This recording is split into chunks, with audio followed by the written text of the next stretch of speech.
যেহেতু এটা সীমান্তবর্তী জেলা, কাজেই এখানে মাদকের বিষয়টা প্রতিটি বক্তার বক্তব্যেই উঠে এসেছে।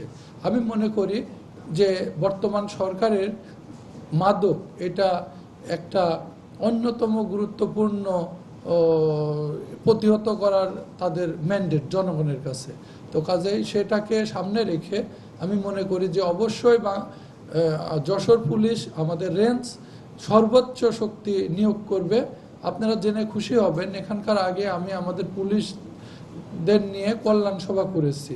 সেখানে আমি দ্ব্যর্থহীন কণ্ঠে ঘোষণা দিয়েছি যে পুলিশের সম্পৃক্ততা আগে রোধ করতে হবে, এবং আমি ঘোষণা দিয়েছি যে আমাদের প্রতিটি থানায় চেক করা হবে, প্রতিটি পুলিশের ইউনিটে চেক করা হবে কোনো মাদকাসক্ত পুলিশ আছে কিনা। কারণ যেহেতু একটা মাদকের হাব এখানে থাকলেও থাকতে পারে, পুলিশ যদি মাদকাসক্ত কেউ থাকে তাহলে তাকে দিয়ে কোনো পুলিশিংই হবে না, এবং সে এক কথায় আমাদের পুলিশের জন্য বোঝা স্বরূপ। কাজে আমি তাকে ইলিমিনেট করার জন্য বিভাগীয় ব্যবস্থা নিয়ে পুলিশ থেকে আউট করে দেওয়ার জন্য ব্যবস্থা করব। যেটা আমি ইতিমধ্যে বরিশাল রেঞ্জ থেকে এসেছি, সেখানে কিন্তু 5 জনকে এরকম চাকরি যাওয়ার পথে আমি রেখে এসেছি। তো এখানেও ঘোষণা দিলাম। আর একটা বিষয় আমি বলতে চাই যে আমাদের পুলিশ সদস্যদের সঙ্গে যদি কোনো মাদক ব্যবসায়ের যোগাযোগ থাকে, তাদের কোনো আশ্রয় দেয়, প্রশ্রয় দেয় বা কোনোভাবে তাদের সঙ্গে সংস্রব থাকে, তার বিরুদ্ধেও কঠিন ব্যবস্থা নেওয়া হবে। কারণ আগে আমাদের সদস্যদের প্রতি আমার দৃষ্টি থাকবে, তাহলেই তো পরবর্তী আমি দেখতে পারবো। এবং দ্বিতীয় কথা বলি যে মাদকের যে বিষয়গুলি বললেন, আমরা পুলিশ যেটা ধরি আসলে ক্যারিয়ার যেটা, কিন্তু মূল বিষয় থাকে মাদকের ব্যবসার সঙ্গে কারা ইন্ধন দিচ্ছে, কারা এখানে মূলধন খাটাচ্ছে, কারা এক কথায় মাদকের হোতা, গডফাদার। আপনারা জানেন তারা তো ক্যারিয়ার না, ধরাছোঁয়ার বাইরে থাকে। এজন্য আমরা বাংলাদেশ পুলিশের পক্ষ থেকে উদ্যোগ নিয়েছি যে এই রকম গডফাদার যারা থাকে তাদের চিহ্নিত করে তাদের কাছে মাদক না পাওয়া গেলেও আমরা আমাদের সিআইডিতে একটা অর্থের উৎস সংক্রান্ত মামলা থাকে, যেটা মাদকের থেকে অর্জিত অর্থ যদি প্রমাণ পাওয়া যায় তাহলেও কিন্তু তার বিরুদ্ধে ব্যবস্থা নেওয়া যায়। আমরা এই পথে এগুচ্ছি যাতে গডফাদারদের নির্মূল করা যায়। আমি এসপি আমাদের যশোরকে আহ্বান জানাবো এরকম লিস্ট করে আমার মাধ্যমে উপরে পাঠাবেন, আমরা এটা দেখব। এবং এইটা যদি আপনাদের মাধ্যমেও সমাজ জানে তাহলে দেখবেন অনেকে এই পথ থেকে দূরে থাকবে। এটা একটা বিষয়। সেকেন্ড আর একটা বিষয় আমি মনে করি মাদক দ্রব্য নিয়ন্ত্রণ অধিদপ্তর, যারা এই কাজই তাদের একমাত্র ম্যান্ডেট, তাদেরকেও সোচ্চার হতে হবে, তাদেরকে নিয়েও আমাদের এগোতে হবে।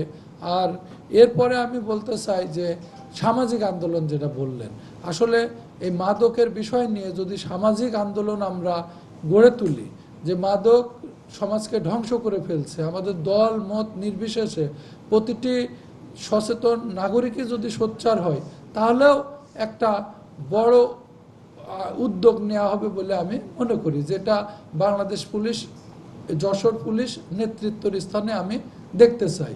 আপনারা জানেন আমাদের কমিউনিটি পুলিশ আছে, আমাদের বিট পুলিশিং আছে, আমাদের সোসাইটিকে এঙ্গেজ করার বিভিন্ন কর্মসূচি আছে, সেইখানেও আমাদের টপ প্রায়োরিটিতে থাকবে এই মাদকের বিষয়। এছাড়া আমরা আপনাদের থেকে আজকে উদাত্ত আহ্বান জানাবো, আপনারা যশোরের নাগরিক, সচেতন সমাজ, আপনারাও কর্মপন্থা জানাবেন আমাকে যে কি পদ্ধতিতে এগোলে এই এলাকা, কারণ বিভিন্ন জেলায় বিভিন্নভাবে কর্মপন্থা লাগে, একই কর্মপন্থা সব জেলার ক্ষেত্রে প্রযোজ্য হয় না।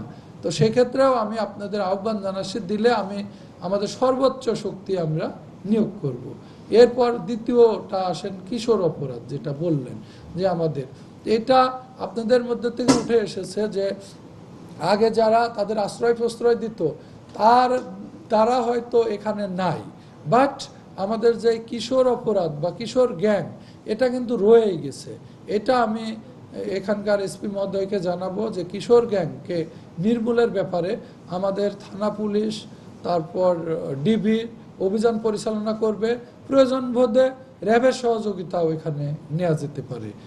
অর্থাৎ এই কিশোর গ্যাংকে অবশ্যই নির্মূল আমাদের করতেই হবে, এর কোনো বিকল্প নাই।